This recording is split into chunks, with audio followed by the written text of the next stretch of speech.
No, this isn't the round table. That's Monday. There we go. Hello, everyone, and thanks for tuning in today to Canadians with Disabilities and their Allies. My name is Brent Frain. I'm the host, and as usual, you can subscribe to your favorite podcast that's available on Spotify or your favorite apps where you find it useful and available to you. And today, I have Alun Davies joining me on the show, and Alun's going to be talking about tiny homes. It's always a great topic and always a delight to have you joining me on the show, Alun. And, everyone needs a home, so tiny homes may be the way to go with that. Thank you for joining me. I might head down the photography rabbit hole. I haven't decided stool and showcase the Z8 yet. I don't know. I'm not one of these photographers that can do these camera reviews. I think these guys are way too connected to be able to do it without getting high cost covered. Yeah. I got a Canon M6 now, which is a really small, but it's still an interchangeable lens camera. It's really nice. Cool. Mm-hmm. Yeah. Take pictures of the homes. Yeah. Well, I got one to do it. I just. So Alun, on the tiny homes, how tall can they be built?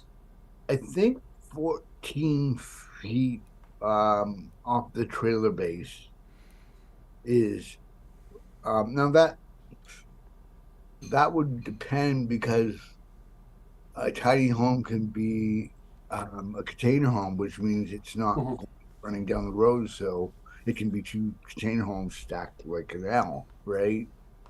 Right. You can do all sorts of stuff. That goes out the window. But if you're talking about a tiny home that sits on a 3-wheel axle trailer, I think 14 feet, which allows them to clear any underpass.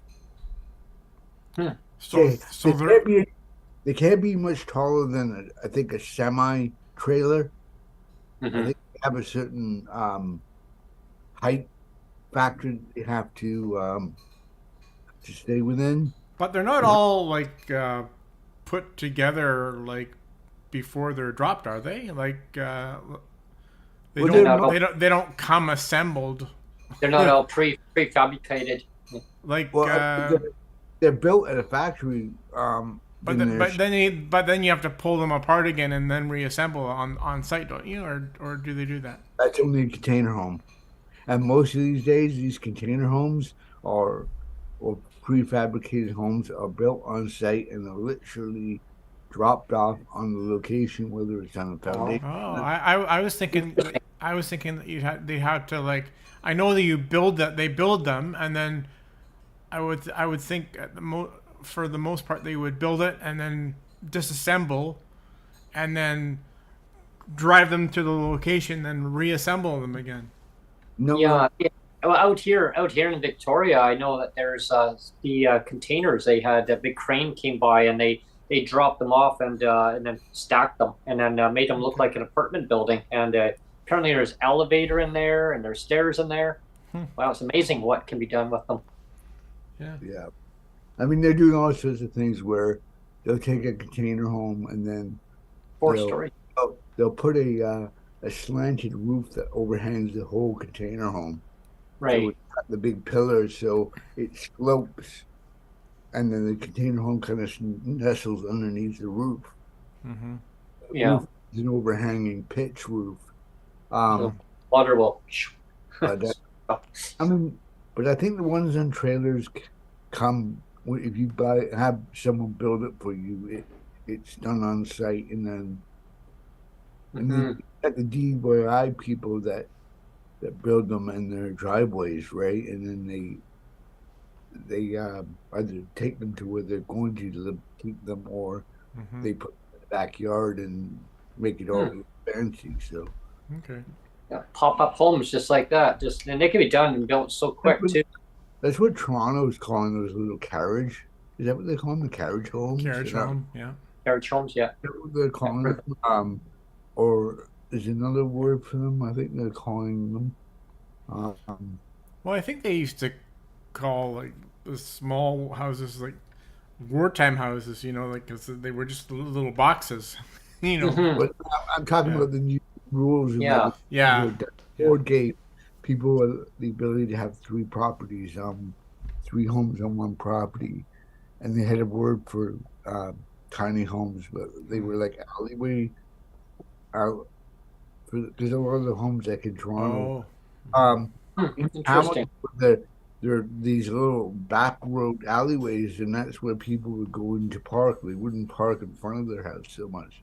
You go down You the could alleyway. almost make a village for them, right? You can actually make a whole bunch of them into a whole community, and have all your resources and like shops and stores, everything, restaurants, everything that you want to go to. You can make like a whole community with tiny homes, really, in But no there's a time at woman all. that just bought a chunk of property out in New Brunswick, and she's trying to start a tiny home community. And she bought 30 grand for the property, so they're starting to get the zoning for the water and stuff, and then they can build. But I think she's doing it on a pretty tight budget because the updates are very micro updates, and she's using TikTok as her platform to update her. I messaged her on TikTok, and well, I messaged on a comment on one of her posts, and she said I don't have a Twitter for my tiny home thing, but I probably should get one. Hmm. She said that she might be interested in doing a tiny home guest speech thing. I haven't done one in so long. I think the last one I did before I moved to Kingston, and I've got two guests, but it's been really hard with all the festivals to get Patricia to co-host. She's been under a lot of stress lately, so we've been kind of trying to juggle and figure out when we're going to start the tiny home thing again, and not everyone that was there a month ago is there now, so Yeah. it's been a little it's been a bit spotty to get spaces up and running like we were doing. So Yeah. Yeah, it's kind of glitchy sometimes, I guess. Especially with a lot of little there's been bots running around behind it, and Thanks, Elon. some flexing in the PWD camps where people that were there aren't there now, and people that weren't there are now, and I'm trying to figure out.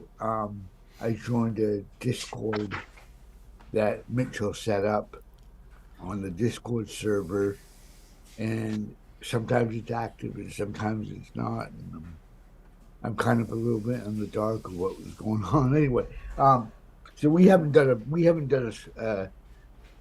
a dedicated tiny home nomadic space in probably since June. So Okay. Building the tiny homes, I'm sure it can be probably pretty cost effective, especially somebody on a limited budget. I mean, to actually own, I guess what I'm saying is, for somebody on a fixed income budget, how would they be able to afford like a tiny home? Could they maybe it as an option of like rent to well, own? this is what I was saying at the second round table is if there was some incentive where a person's income, whatever it is, ODSP or part-time work or whatever, could be counted as income, regardless of where it originated, um, Hmm. to be counted as like I can't walk into a bank and get if I had a job, maybe I could do it, but the bank would not give me a mortgage based on my ODSP, Hmm. um, which is silly. But if I said, hey, like this tiny home is going to be $150,000, which is about the going rate for them, you can do it DYI, but you always run the risk of going over budget when you DYI it, and do you get a really are you getting a really finished product unless you're working with, your dad's an electrician and your uncle's a plumber and Hmm. your cousin's a framer and they decide that they're gonna you scooped up this 30-foot trailer and it's gonna take 6 months in the backyard on weekends to get it up and get it insulated and properly furnished and stuff. But Hmm.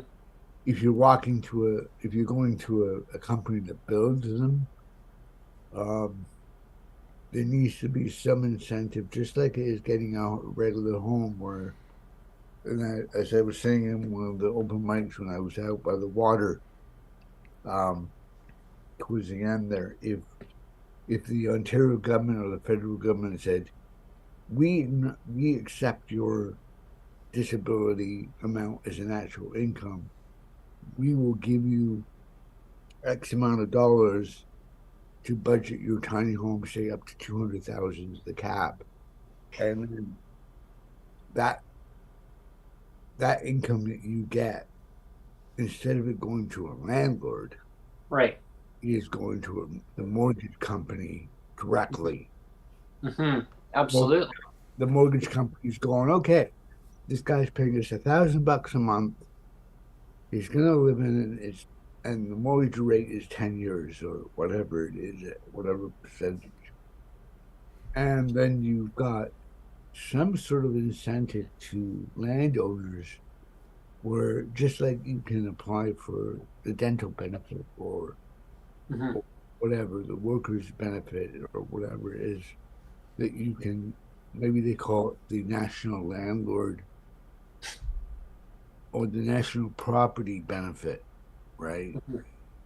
And someone like an old farmer or old family man, someone that maybe they have this house out in the country or even downtown, just outside the downtown core, and they've got this big backyard property because a lot of them had really narrow properties, but lots of back grass in the back. They could apply for this national um, homeowner benefit ongoing. Hmm. Maybe it's only Yeah. maybe it's only $400 every month, right? But Right. the Compared to all the comp high rate, compensates them like a drop in the bucket. for having this tiny house on their property. So Hmm. they're least likely to go, I'm out of pocket here. You know what I mean? Like he seems like a nice guy. The tiny home is really nice, but like we're sharing our property now. But if they've got a little bit more income coming in, then maybe they're a little less. And you've agreed with them to maybe cut their grass for them. Hmm. For them. Yeah, in exchange to keeping the rent down. So, like say, like you mentioned, Alan, like $400, but you have the option now of you're owning the place. It says you're making payments and you're going to own it. Even in all season, Yeah.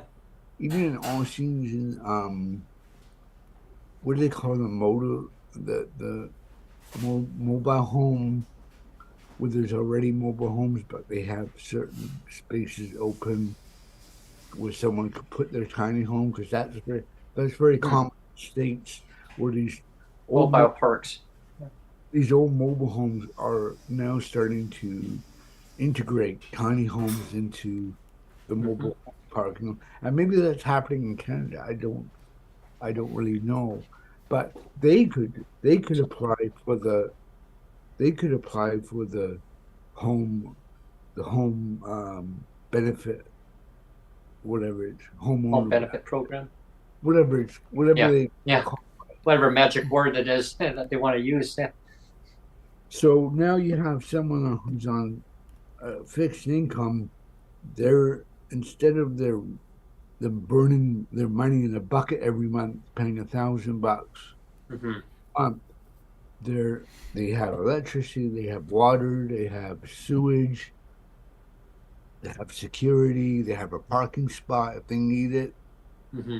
and have their tiny home being wheelchair Yeah. accessible if it needs to be. Yeah, Like accessible all the way up to ramps going up there. Yeah. a ramp going up to their deck. Elevators. And Yeah.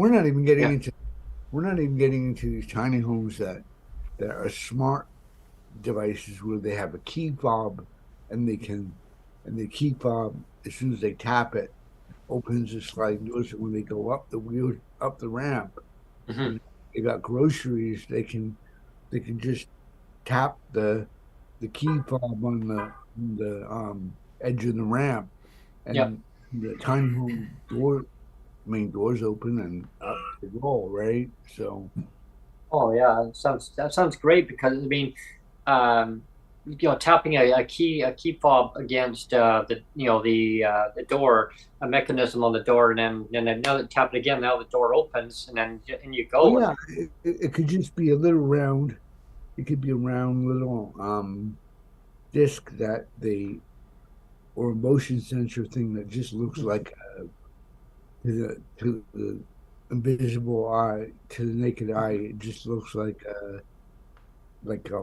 what do they call those LED solar deck Hmm. deck lights, and it's just a Right. little module, and it looks decorative, but you can put your key fob up to it, and it will or it's even integrated into an app on their phone where they just hold their phone up to their face, Yeah, and then or it just opens.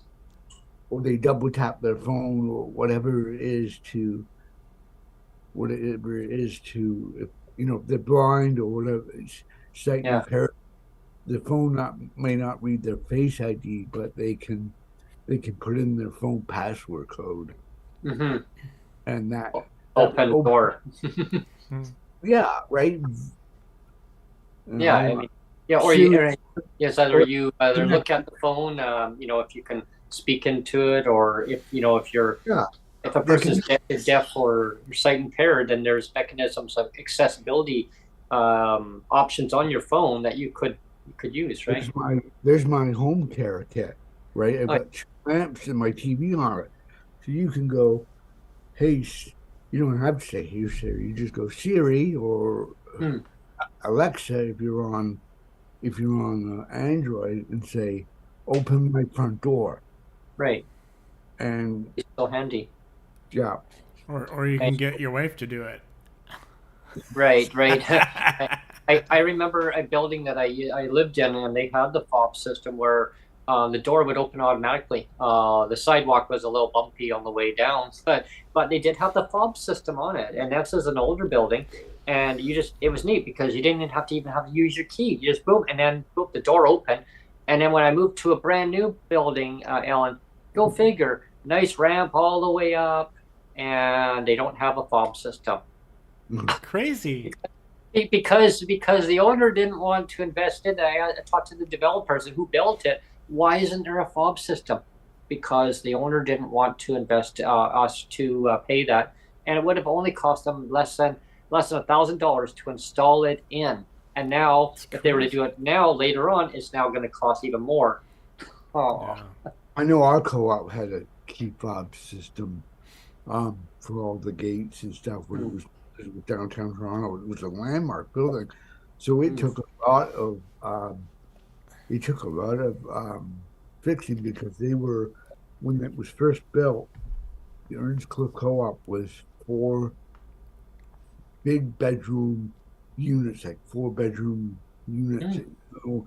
and then it got bought up by the CHMC, the Co-op Federation, Mm-hmm. uh, the municipal co-op, but it was run like it was a federal co-op. I mean, when Tommy and I were there for the first 4 years before they changed manager, it was run like tight ship. Mm-hmm. Um, you know, Some of the and some of the buildings are some of them are managed really well, like they're really kept up. And we have a co-op building right next door to where we are, and they're constantly doing renovations. They're doing renovations right now as we speak out there, and they're sawing away. Gee, I tell them, hey, come on over to my building. But you're not a co-op building here, you're run by a different management company. I don't. That's the thing too. I don't understand why these co-ops aren't being given money to acquire other buildings to Mm-hmm. extend their co-ops. Like saying, okay, well, the across from our co-op is a townhouse that's been flipped on the market 3 or 4 times, and Mm-hmm.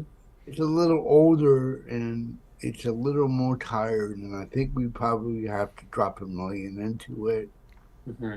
get it up to code, but we could we would have like 30 more units or Mm-hmm. 60 more units, and that's something that Trudeau or whoever's in power by the time of the next election has to do is they have to start funding the co-ops again to give them at least a bit of cap capital to that where the co-ops have to get creative and come up with fundraising ways to generate revenue with the Hmm.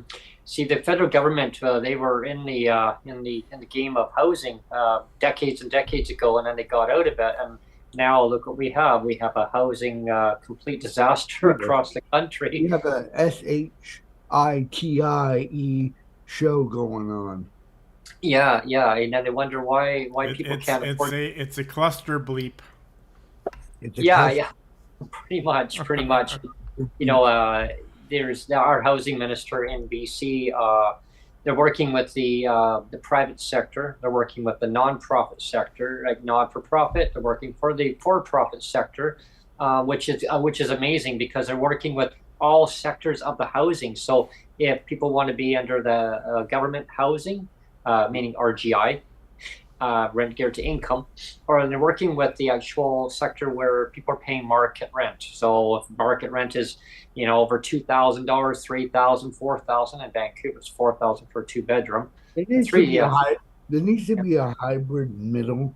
there Um, needs to be, yeah, there needs to be a balance. So, like if a tenant only has 500 a month for yeah, rent, then 500 has to be kicked in to cover the rent, so the tenant can feel like they like that's what the Kingston housing prevention program is supposed to do. But Doug Ford's not giving these mm, cities any money, any of them, because wow. it's dried up. Like they're telling everyone 5 years, 8 years, and this was supposed to be an initiative that was supposed to kick in within weeks of someone applying for it. They're now being told that that fund there's nothing there, and it's Wow. because Doug's got the money to do it. He could Billions be of dollars, yeah, yeah. Well, Uh, like in my case, I mean, I'm in a little bit different situation, but I'm going to make a connection anyway. Is like, I have a condo here, and I was lucky enough to have the ability to mortgage it when we got it, yeah, and now I'm kind of over a barrel, yeah. but that's beside the point. But what I was gonna say is, when you're in a condo like this, you have monthly strata fees. So, I have to pay a strata fee every month over and above my mortgage, or yeah, it's like what a I owe, kind right? And of and if the government did that, where they, if the government could get back into housing and say, have so many X amount of units, and then, like Ellen was saying, you have your shelter portion of say $500 a month. If that Right. could be turned into some kind of where the strata fee, where the government could look at that and say, well, okay, that's $500 of reinvestment into the building again, Right. as for maintenance, because I think what was happening too is you get these buildings, and the government just kind of builds them and then forgets them, and so you don't get the reinvestment, or like you don't get the regular maintenance to keep it looking nice. But I Yeah. mean, Yep. that's the whole point of a strata fee, though, is to make sure everything's maintained properly. And if the government would just do that and just treat all like $500 of the shelter would be reinvested as a strata fee to maintain buildings properly, you wouldn't have this whole, like we were saying, shit show of all these dilapidated buildings that are falling apart, with like even something simple like all these buildings in the last couple of years that where all these people died from the heat dome because none of them had proper heating and cooling. Yeah. Well, here's another idea too. Like you mentioned the word shelter. Like so, like say they give it all a new name right across the country. BC, every province, and they give it one name, whatever it is. I don't know. We'll call it PWD benefits. Okay, well, just for instance. Now under that, they get rid of the word shelter out of the equation altogether. I know that one of our guests on our roundtable, I know every time I mention it, she just, yeah, goes bananas, and which is rightfully so, right? Because if you don't have an address, then you don't get your income. It's like, wow. So out of, say, we'll call it PWD benefits.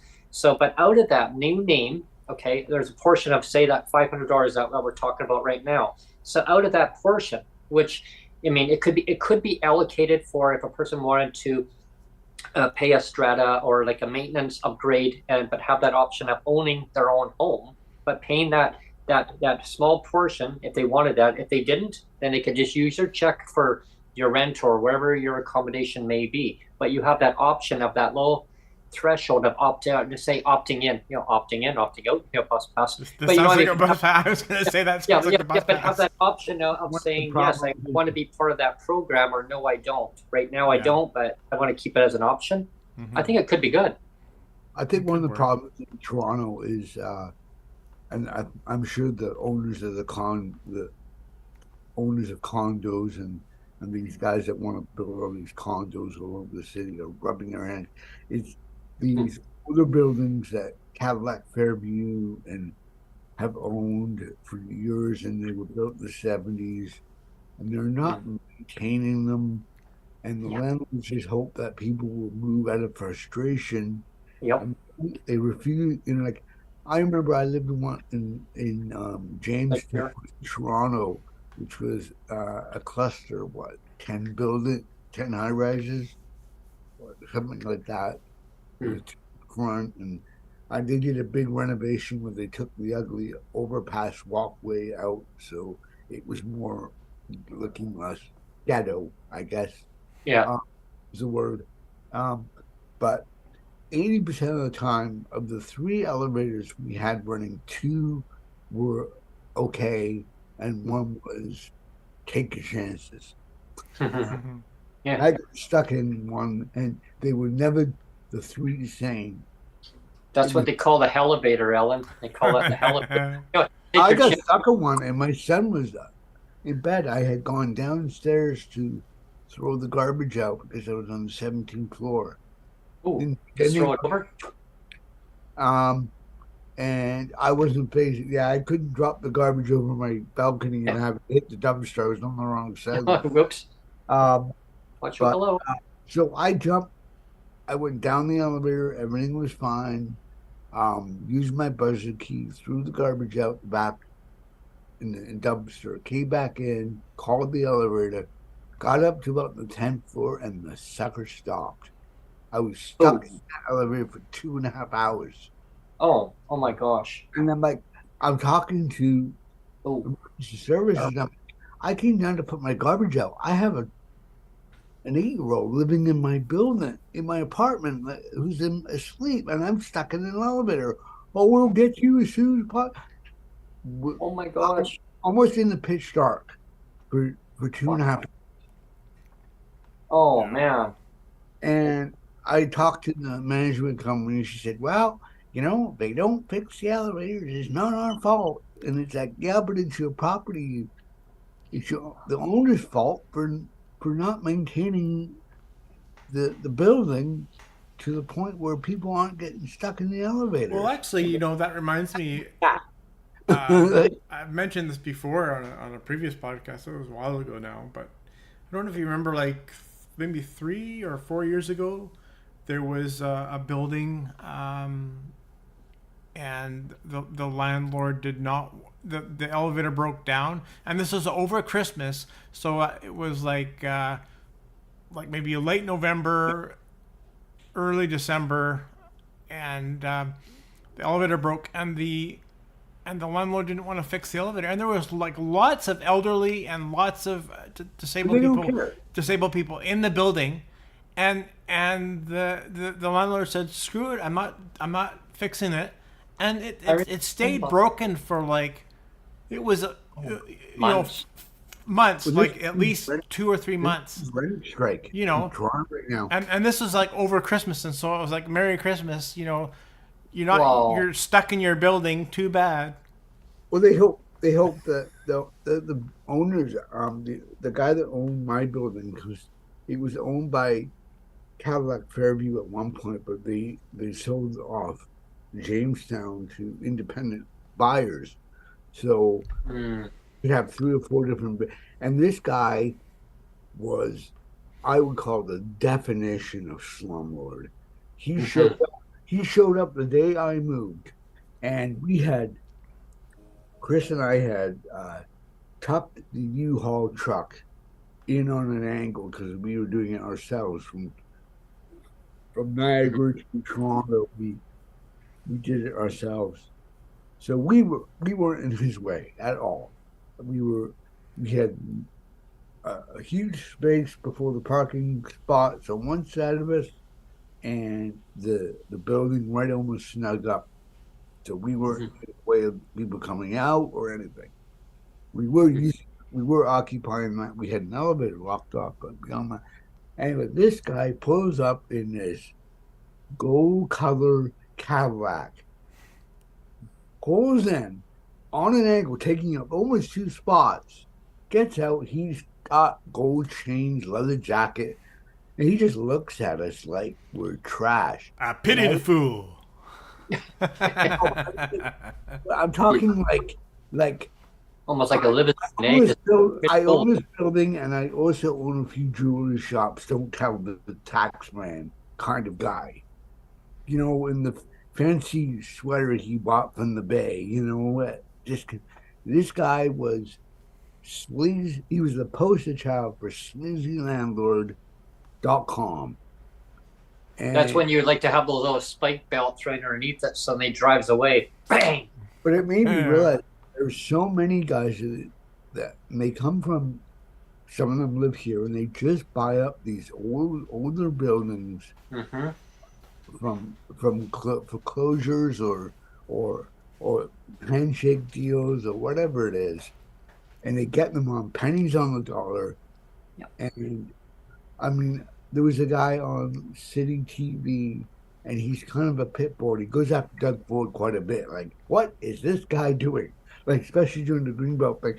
And I think he's like on that, what's it called, Breakfast Tea. Dan would probably know who he is if I showed Dan a video.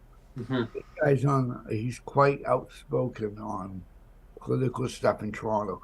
And he was saying, these guys, they own these buildings, they're wealthy as crap, and Mm-hmm. they figure, I'm gonna wait my tenants out until they leave, and then I'm gonna pump up the rent. Crank it up, yeah, yeah, and it's a gentrification, Ellen. They It's can't that's they can't crank it up more than 2.5% if it's a new lease, right? Like, 'cause if but Joe, but on that, Ellen, though, if But if there's it's a going up the vacancy street, control, like I'm not sure in Ontario, if they don't have vacancy control, then they can crank it up to, as soon as that tenant leaves, yeah, they can actually crank it up as high as they want. And that's what's yeah, going on here. they Yeah, can only charge. I believe they can only charge the current tenant yeah. 2.5% The every year. current tenant, yeah, But if if once they leave. let's say Mr. and Mrs. Jones are need to go to a senior's home and they've hit that age where living on their own is Right. uh, or Feasible. it's two roommates and they're going off to different universities or whatever. Mm-hmm. But the amount of loopholes these landlords know, Yeah. they know how to play the system, and a lot of them are very cheap, and they will find any way to hold off on doing. I had the lady in the apartment above me. Her bathtub was sinking, and part of my ceiling rotted, and I Oh, could actually I had a big hole over my shower, and it oh was there no. 7 weeks, Oh and no. all the steam and stuff started lifting up the parquet in front of Oh, my bathroom, oh and no. the super came in, and didn't he didn't give me notice. I was working on my computer. I was using the dinette in my apartment as my office. It was where I was studying because it was at Seneca. And he just walked right in my apartment. I'm coming to show the contractor what to do in your and the patch job was. Mhm. I I have done drywall here and there, bits and pieces of sanding, and without any experience, I could have done a better job in this guy's patchwork. He just slapped the drywall mix over his patch. It was horrible. And then he painted over it looked horrible. And then the super's walking around. He ruined our floors. I'm like, well, that's from that hole that's been sitting in my ceiling for sure it is. I'm like, I took pictures of that hole from the day it happened when all the drywall fell on my head almost Oh my God. to the day you came to fix it. And they put a garbage bag up over the hole for 4 weeks. Wow. Yeah, I was I'm until they lucky did. that nobody actually fell through the set, fell through your Well, ceiling. I was in the shower. Yep. I could look up. I could look up at the tub, the inner part of the tub above me. Oh my! Wow. Imagine the tub come crashing down. Yeah. But Oh, it's like, oh, you have got to be kidding me. oh! It's terrible, Alan. It was, and that's just like they just come in when they feel like it. They don't Talk about slumlord. they don't follow a lot of these guys are and I hate to go after countries and stuff, but a lot of them No, are from okay. Armenian or they're Serbian You or have they're to be held accountable. Indian, or they're just shady people they're like a lot of supers. I said to the one super my sink was leaking in the bathroom, not the bathroom, in the kitchen. Like Hmm. no matter how you tighten the knob, and it's dripping. I'm like, I'm wondering if I could get that fixed because all we hear all night is drip, drip, drip, drip, drip. Hmm. And we use our sink, water wells up, and you could feel like it was all loose, right? And he said, and he looked at me with a smug smile and said, "I don't do that kind of thing. I'll call a plumber and see when he can come in for you." And he walked Yeah. out. Pass I'm the like, buck. Then, yeah, that's what a lot of slumlords do, Alan. back Because in, I've gone back through the same thing. back in the day, if you were super, you were you got either a big portion of your apartment free in exchange for doing things like fixing taps. Well, that's actually how a co-op works, right? Because when you sign into a co-op, that's part of the agreement. Is that anybody that agrees to live in a co-op, you agree to take on a job, some kind of maintenance job to look after Yeah, We have this the owners, guy. the other people in the co-op. Yeah. Our co-op repair guy. I forget his name. He was fabulous. I moved in and he said, "Do you have a kitchen table?" I said, "No, but I bought three floating shelves. You know, there's IKEA floating shelves that don't have you can't see the hinge, you can't see the brackets. They screw into the wall and then the shelf slides over top." He said, I c- he said, "I can put that up for you." He he was great. Like he went out of his way. If I had a floating shelf to put up in my bathroom, he said, "I may not be able to get to it this week, but next week I'll come in and I'll put up."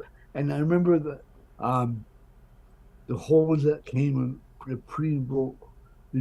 pre-drilled holes in the Hmm. floating shelf that I got from IKEA didn't line up with the studs. So he Oh. marked them off. He marked off where he needed them, and he went out in the courtyard with the frame unit from the shelf and drilled the holes he needed. Hmm. Came back in and put it up rather than saying, "Oh, you can't use this shelf. It doesn't line up Right. with our studs." And he, without even asking, he said, Wow. "I'll get." And you're gonna find some landlords that are like that are actually will go the extra mile to actually accommodate and make things better. Because there are some landlords, unfortunately, they'll say, "Oh well, you caused the damage," or "It wasn't like that when you moved in." I And it's tell people now when they move into an apartment, use take that pictures. one phone, use that wonderful phone, or borrow a friend that has a good phone. The moment before you even move a piece of furniture and Hmm. go around and take those pictures, Yep. put them in a folder, email them to yourself, Yep. because if when you move out and they say, "Oh, well, you gouged up a wall or something," you can say, "I have photos of every room from all aspects, Hmm. and that gouge was here, and here's the date on the photo." Because all these new phones have called meta data in them. Yeah. And Yeah. They date stamp them. I can look up a photo on my phone. I can look up a photo on my phone. Let me look up this one. And if That's why they call them f-stop. I click info, it tells me this photo was taken October 12th at 12:45, and it's an old cathedral by my chapel by my thing, and it tells me what ISO it was, what's the date, all that stuff. You can see it. I don't know if it shows it up. It's blurry. You It's have the blurry. blur on there. So Yeah. your phone, even if it's a cheap Android, Hmm. in daylight, the pictures are going to be good enough, and the data, the It'll even metadata, show you where, even show you a location of where that photo was taken to you sometimes. can you You can can even open have you can open mind. that photo like that. Take about 10 of them, Oh yeah. like walk into the apartment, but screenshot them with the info on there so it shows the room, and then below Yep. the metadata, you just you take the picture, you click it, and then you screenshot your photos, and then you email those photos, and you can delete the ones you took of the apartment, or send them as well. And if you ever Hmm. have a landlord tenant thing, because the landlord's saying, "Well, you put a hole in my wall, and you know whatever," and you're going, "No, nobody did any maintenance to it. The apartment wasn't painted. Like whoever did this apartment." I mean, my former roommate said, "You're not great at painting, Alan. Don't paint your apartment unless you have someone come and do it or help you, whatever." Um, I think I'm a bit better painter than he gave me credit for, but it is what it is. I'm Hmm. not being him in any way. Maybe I'm not as good as I think I am. But I'm walking around this apartment. I'm going, they didn't even take the door handles. They just glued the paint on. Like Yep. They there's slap it on. there's patches in the hallway Slap it of on the rent. where they had a hole. They just took a slab of drywall and just Oh yeah. Yeah. and just they didn't paint. Yeah, and then just paint over top of it, right? And say hey, it's fully renovated. You didn't bother doing that. They just posted. I posted a picture on my Facebook because Amazon had dropped off a package, and when I went to look for it, it was gone. And Right. I remember hearing about that. I'm sorry that so, happened to you. and it wasn't anything special. It was a bunch of silicone inserts that go in an air fryer. I, Right. But it I didn't got belong to money you. for It it. belongs to you. But you can see the hallway, and it shows with the Amazon driver. It Yeah. has to take a picture of the delivery guy of the door he left the package at. Yeah. And They I take a picture of it and and I'm state stamp. and I'm going, who's doing the maintenance in this building? And they just Mhm. like even in summer now they've addressed it, but I looked up at the lights in the ceiling just by where the elevator was on a Hanging by couple wires or of bugs all inside the light. oh oh So what cockroaches. I guess my point is the people that own these buildings, especially Ooh. when they think that they are able to get away with it, Yeah. they do at the bare minimum. And like I've had my water turned off 4 times for maintenance since I moved here. Like Yeah. just We've had the same problem here. slap a Band-Aid on it. Slap a Band-Aid. Don't do it all the way. Just kind of fix it so we don't have to worry about it for 4 months. That's Mhm. that's the attitude. You And know, I think sometimes, Alan, that the landlords will do that. Some landlords, some slumlords. I mean, there are some good landlords, and I want to make sure, oh, the listeners out there listening, saying, "I'm not. Hey, he's bashing all landlords." No, I mean, there are some slumlords out there that deliberately will and there's some bad tenants. irritate you so much that you will move because they want to jack up the rent. And there's some bad tenants out there. Oh yeah, And there's some bad tenants out there who will deliberately irritate the landlord too, or they'll just go into or the or they'll thrash a place, or thing on paper looks good. You know, yeah. their their credit is decent enough to rent to, their income is guaranteed because if you throw on assistance, they can have their benefits direct. Like I'm doing my Directly fee goes directly to to the landlord. my management ODSP cuts my management company. Oh, okay. They get it right up the bat. I just get a receipt in my mailbox saying that Oh, that's handy. Yeah, like a service provider then. Yeah. yeah. Yeah, that's what they do here too. So, but so the landlord ends up with someone who's a complete hoarder, and Oh, yes. you know what I mean. And Uh-huh. and they're stuck with the shit show at the end of the lease. You know, like they'll come in to make sure that the person's moved out and they've left everything, and the kitchen's not accessible because it's covered Mm. in dirt and the sink and everything. Oh, I worked, so I feel like I see both sides, like you. both sides. Yeah. Yeah, me too. I see It's both.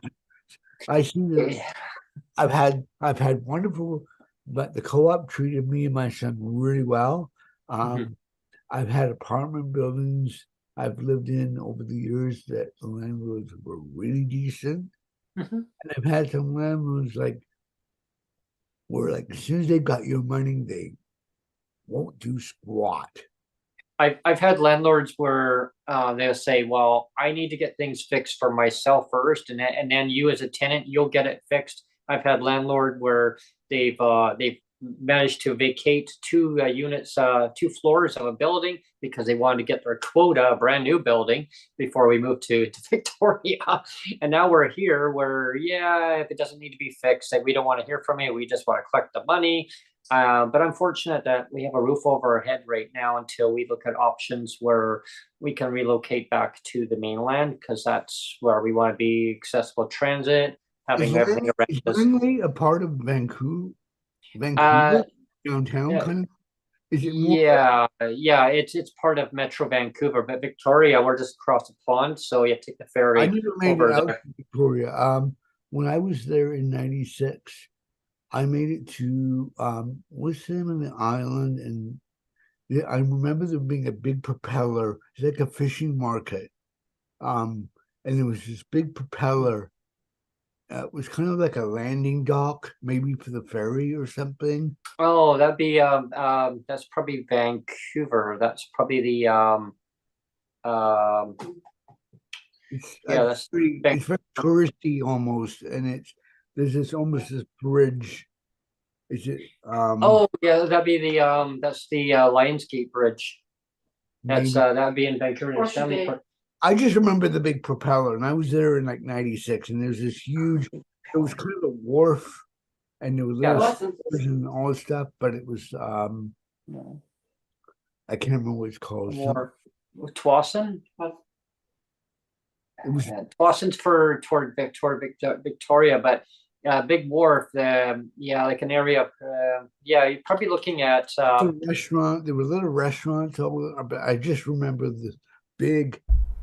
It was like probably a cruise ship propeller from the. Okay, then that would be probably Vancouver at the port of Vancouver, the harbor, because they got like a sea bus there, and they got all the cruise ships pull in there, and they got Harbor Air that's there. So it's probably, and they have a 96. So yeah, it's probably the yeah, they've got the big convention center there. It looks like big. They're like Yeah, how do I describe it? It's like a tent almost. Like yeah, it's huge. pavilion.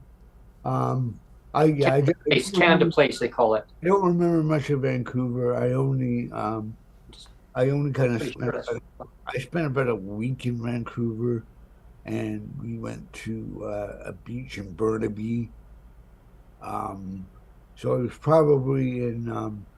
probably in Jamming Singh's backyard, so to speak, as far Mm. as where he kind of spent a lot of his time at the beginning as a NDP MPP, I guess he was or whatever. Mm.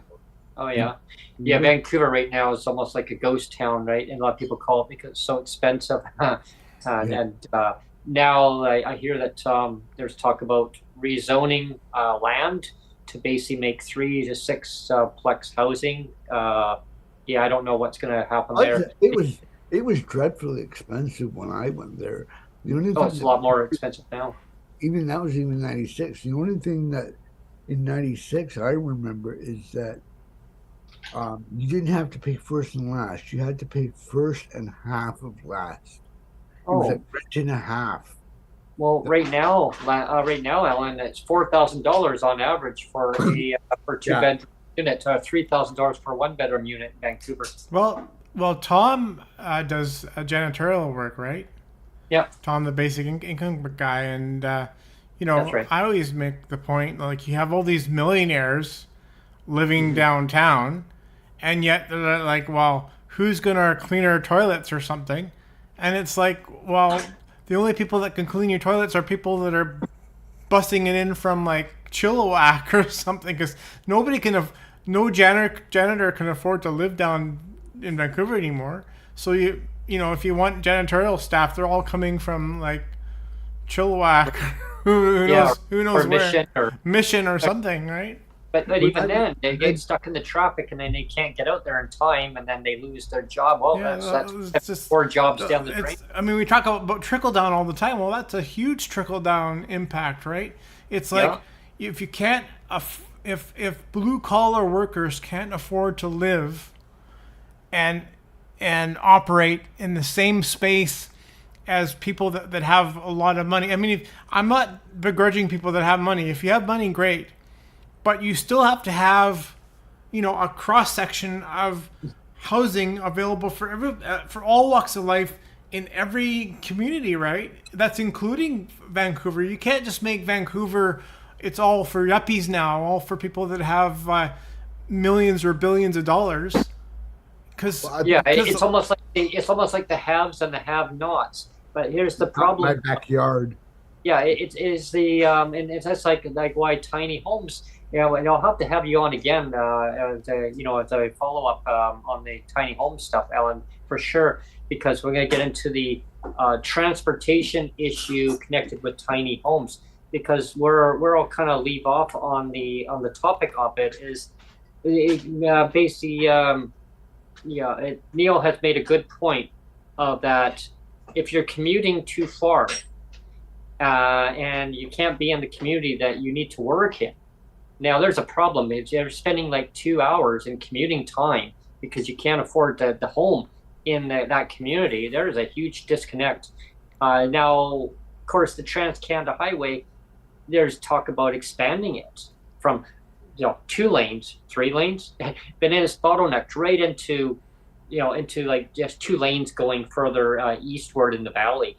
Now the problem on that is that you've got increased population of over 450,000 people into the country. Then there's 1 million people that are unaccounted for that are come into the country that are foreign students that are here. I don't know why they can't account for them, figure out, but anyway, whatever. But that's in an injection into society. They like use an abacus. They use an abacus to count. Yeah, but where are we going to house all these people? You know what I mean? Like, so now that's why we're in not even like a housing crisis. We're in a major disaster. Like, it's a shit show. Yeah, should we call it, right? I mean, how did we get here? Like, I think the government needs to go, whether it's a high-rise apartment from the 70s, or if we're going to be building container home apartment buildings, or if we're doing laneway homes, which is basically a tiny home, right? We've got to start buying up stuff and converting it into and not going by what Trudeau considers affordable, because I'm sorry, $50 for a bachelor is not affordable housing. Like affordable to who? That's the word that a lot of the politicians like to use is affordable housing. Well, affordable to who? If you're making $500,000 a year or $600,000, well, it might be affordable to them, or somebody who's making a 6-figure salary, or somebody who's making 30,000, 40,000, or I'll use another example. Before we moved to where we are now, we applied at 8 places, 8 corporate landlords, and they called it affordable housing, but we didn't qualify because we weren't making $4,500 to $5,000 a month, but they called that affordable housing, and that was 40 to 50% of your income. Well, that's the other way around on the equation, but we'll get into another debate on that. Are you making $9,000 a month of income? Yeah, exactly. And and I was actually, our rent and our current landlord where we were renting from, we were paying that much in the rent. That was the amazing part, is that we blew our mind, because we were paying $1,510 at the time. And I was like, well, what the heck? And the other place wouldn't rent to us because we had been making $45,000 to $5,000 a month. And I said, how does that make sense? Even the current landlord at the time, she says, Brent, that makes no logical sense. You can pay your rent here. Why won't they rent you? Because I'm not making that much money. They need to they need to readjust what they consider affordable. There has to be some kind of baseline that if it's not under 900, it's not. If it's over 800, it's not affordable housing. Yeah. Have to have, and but the government just loves to make stuff up, though. I mean, I always say the pink unicorn, right? It's like, throw a pink unicorn. Yeah. But for you, here's affordable housing. Chuck. I'm an equal opportunity voter. I don't think any of them are telling the truth when it comes to most of them. Yeah. I think the way to tell they're lying is to see if the lips are moving. Yeah. Oh, yeah. Where's that script there? Yeah. But Alan, I'm at the point where I would trust a robot. I would rather have a robot be the MPP than maybe I get Google Home to do it. Yeah. And if you're out there watching, Pierre, the whole no glasses and the what do they call it, the contacts with the Ray-Bans, doesn't cut it. You're still a turkey. You're out there, Pierre, and you're surfing YouTube at 2 a.m. looking for something to poke at. We're not buying the cool version of you. you're still a turkey. Well, You would, Thanksgiving is past now, so. yeah. And the next segment when I have you on, we're gonna talk about what is truly affordable for housing for who, and that will be a good one that we'll really dive into, and having wraparound transit infrastructure, how important it is to build tiny homes in a community where it's truly I, accessible. I I really believe in my closing comments that the only way to make affordable housing through tiny homes and give it is have it under the umbrella of Trudeau's his new incentive thing where people can get a mortgage if they're just starting out, and tiny homes falling under that, as well as any kind of disability benefit being Mhm. it to be Automatically. it needs to be let. That's the one thing that really ticked me off with this Canadian disability benefit is they didn't put anything in there. And It's blank. I was talking to, I think it was Mitchell, and he and I were agreeing completely that I think it was Mitchell, it might have been someone else, that there was nothing in there stating that a person's pension, whether it benefit, is considered a guaranteed income in It in should be. It should in be the way guaranteed. It used to be. I know in guaranteed BC income, in but the it's not '90s they had it as a in the pension. eyes of these people that And do the financing for housing, your ODSP or PWD, whatever province it is, yeah, um, if you have a benefit and it is over $1,000, it should be considered guaranteed income, which means if Yeah. you want to buy a tiny home or you want to or a relative is willing to give you a condo that hmm they want to give down to you, they want to put it in trust, but there will be expenses connected to it right. that your benefit is now considered, because if you go into like a if you Well, go it's into a it's bank, considered charity now. They're just giving us charity now. Yeah, yeah, It's yeah. not. It's little bits here, little Yeah. bits there, and then they say, "Look what we did." But there's more to Yeah. do. and if you have, I don't want to head down the rabbit hole of UBI or basic income, Yeah, but no, touching on it briefly. Um, one thing that I'm hoping that, and I think it's a when, not an if, the hmm way AI is going, because I was watching on the UBI Works, they were showing this robot in China cooking food, like it was flipping the deep fryer Oh and yeah, doing the activity. So I consider UBI or basic income, whatever it's going to be called, yeah. a when moment, not an if moment. I Um, absolutely, yeah, because it is coming, and it needs to be. It needs, and I would rather put my energy and my support behind a basic income because it will be a taxable income, and the banks and the institutions, like if I had a UBI and it was like 2,200 a month, I could walk. I could go call up a.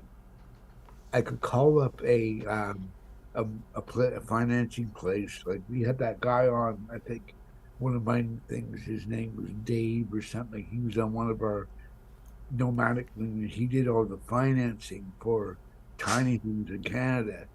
I forget his name. I've got him saved as a contact in the messenger on Facebook. But um, is to be able to say, okay, I have $2,200 to live on per month, Mhm. which means I want to be financed for a tiny home because I know in 10 years that baby that 15 on the outside, that puppy by the ages, if I'm 52 and they put a UBI out next year, by the time I'm 63, 64, that puppy is mine. And Exactly. I could have it delivered out into the sticks, one of my friend's properties, or I Yeah, can rent it. I can rent a spot on someone's back in their property, you know, Mhm. give them the extra money, shovel the driveway, whatever. Yeah, Um, or you could drive, or you could just drive up a bus and have it as a tiny home. oh, I would love to go that. I want to do a whole That'll B. be the next segment where we're I going to talk. want a double decker, Yeah, uh, there we are. Yeah, double decker, double tiny home. decker in red called Penny Lane. Yeah, there That we are. Yeah, that was penny. my idea, and I looked for one. I looked for one because you used to be able to get them in Toronto dirt cheap because they would uh, they would buy X amount of them from England, and then they would either chop the roof off and turn them into a tourist thing where the upper Yeah, deck is open. But also we have here. Yeah, we got tour buses like that here. There's some no of them roof, no they roof did, on it. some of them they didn't chop. They just used them for they bring them from England. Um, Mhm. and it would be used as like charities and for tours and whatever in Niagara Falls. And I haven't seen one in a long time, but I had this whole idea of a double decker tiny home that had the whole sliding windows, gas lit with the whole deck that came up, you know, and Next time every, that I see one, Ellen, I'm going to take a picture of it because we do have them here for the tour buses. There's no roof over it. You see them all yeah, sitting on the deck. I think you could probably hodgepodge it. I mean, take an old school bus, which has a Oh pretty yeah, simple roof line, and actually Skylines. have it grafted in to the top of a existing double decker that had been chalked.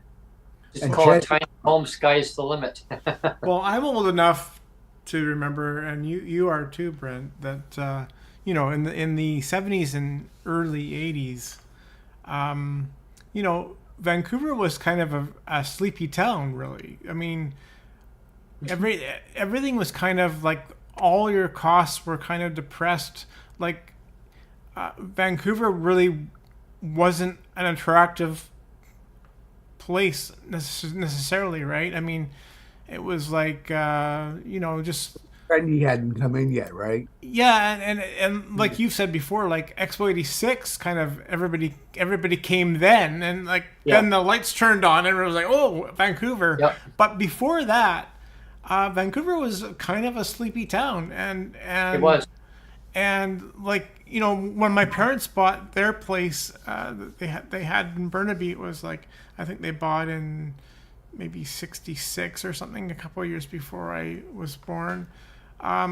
But they bought their place for I think it was like $28,000 or something for a house, and it was a pretty big house too. 300 square And foot probably. I mean Or at that time all you were doing was you know when you're shopping for houses, it was like, well, do you want a bit more square footage? You'll put in maybe another couple $1,000 or something, or if you want like more fancy fixtures, here's another couple thousand. But it wasn't like another a couple $100,000 or yeah.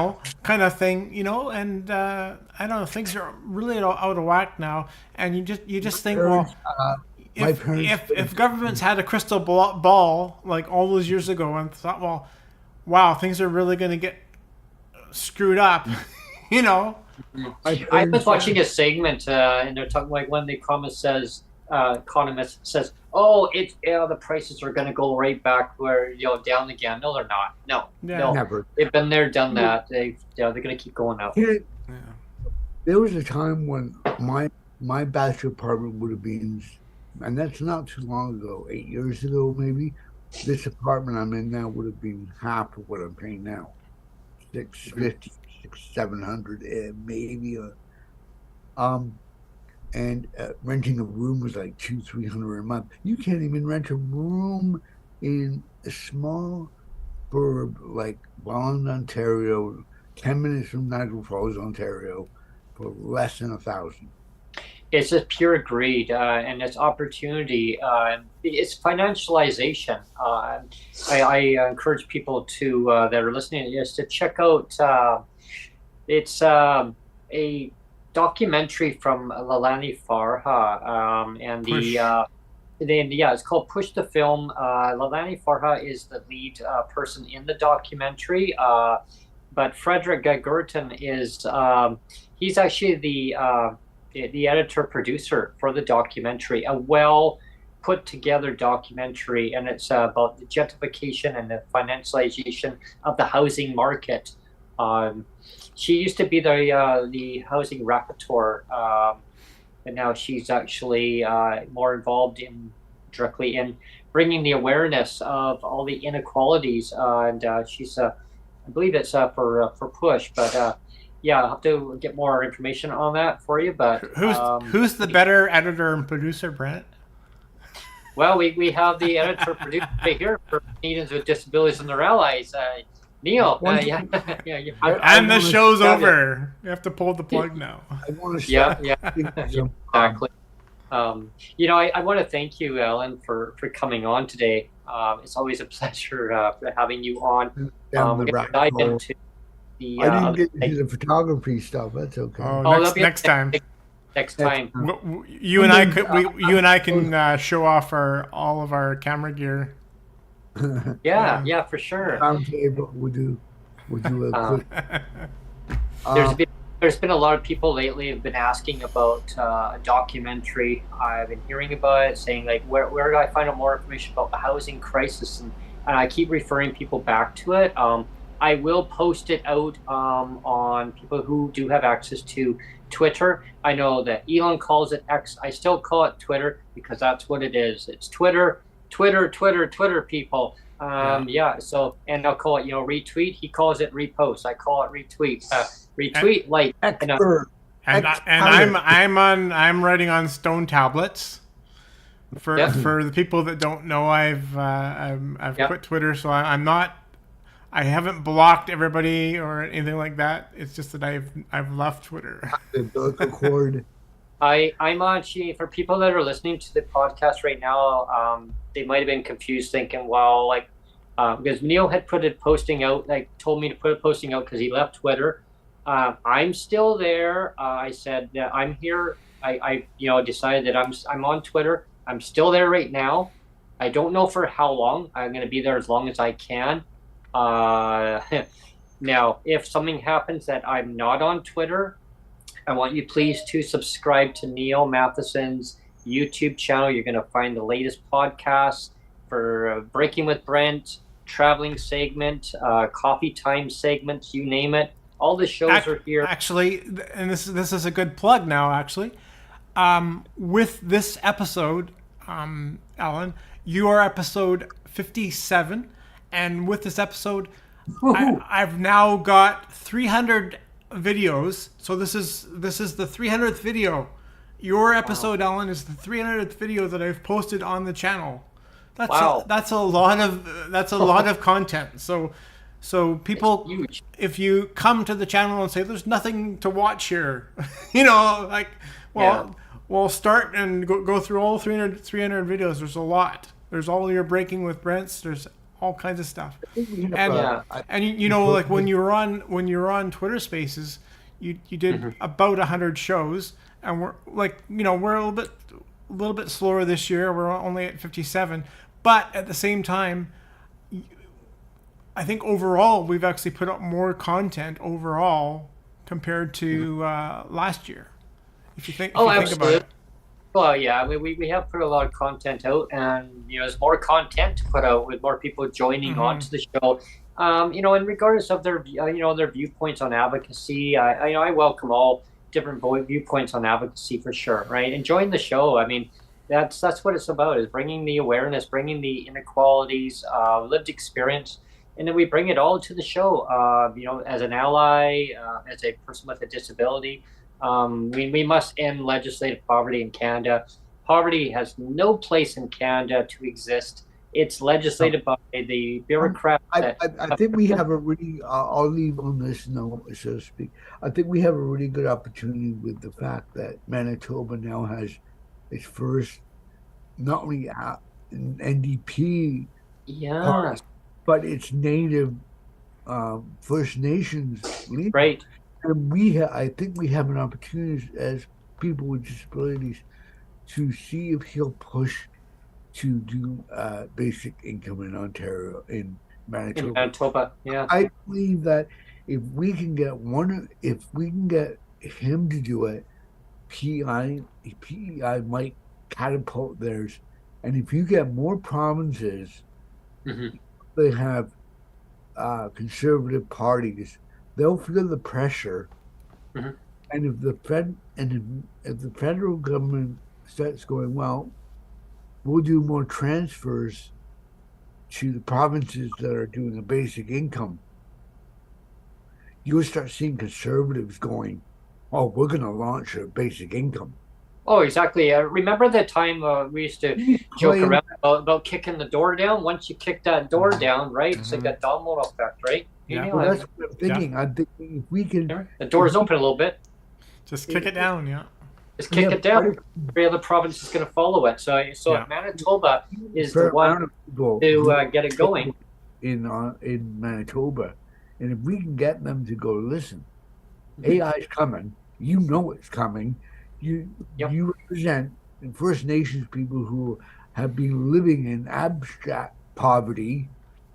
We want to see a basic income start the domino effect, because if you guys do it and you believe it's a good idea, and you can get the federal government to AI's coming.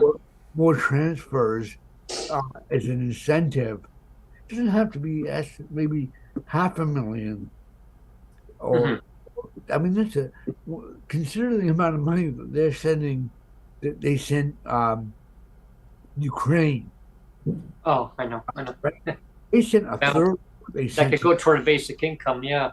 I mean, you think about how you mentioned AI is coming. You know, it's like iPad rent. I mean, it's gonna sift. It's gonna sift in such a way that it already has. It's seeping into even my Photoshop. Oh yeah, all the photo editors now have it. Yeah. Right. And now Adobe's giving each person that subscribes X amount of credits, and each time you do something with AI in the app, you use up a credit. But that's okay, because I'm not using. The only thing I've used it for is to get rid of the background or whatever. I really try not to use it. I've clicked select subject, where it will use the AI to actually select just that, but it doesn't always get it right either. Sometimes it selects if there's a reflection, it'll screw up a little bit. It happens. It happens to the best sometimes. AI will be implemented so quickly, not just in a digital capacity, but we'll start seeing automation in ways that there's a McDonald's, I'll end on this, in the States right now, with not one person works there. It is completely autonomous. Wow. To me, that sucks. Like I walked into the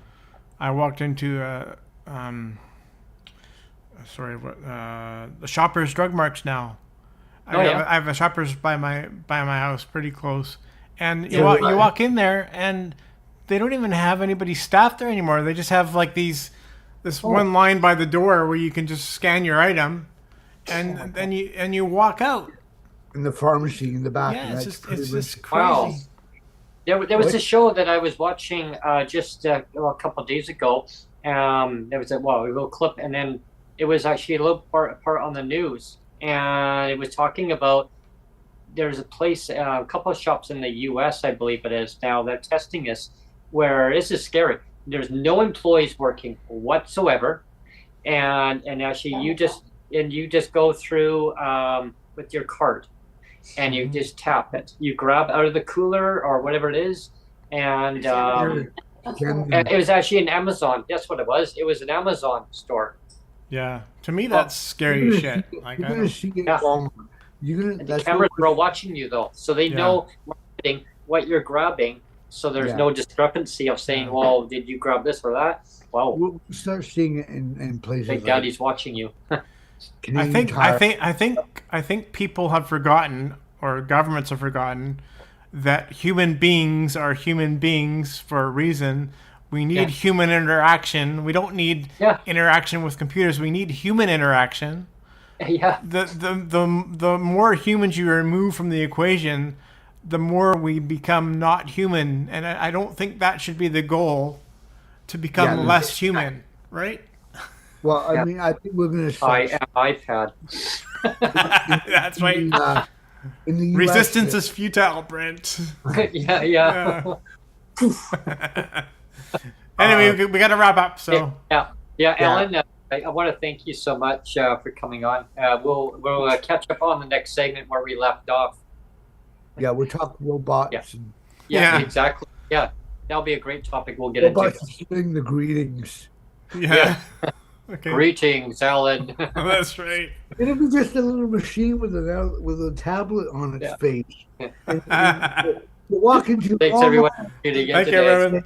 and Thank not even will it greet you, but three of its teacher friends will be mopping the floor in aisles 7, 8, 9, and they all look the same because they're just by these. Okay. Bye. And, Give us yeah. step-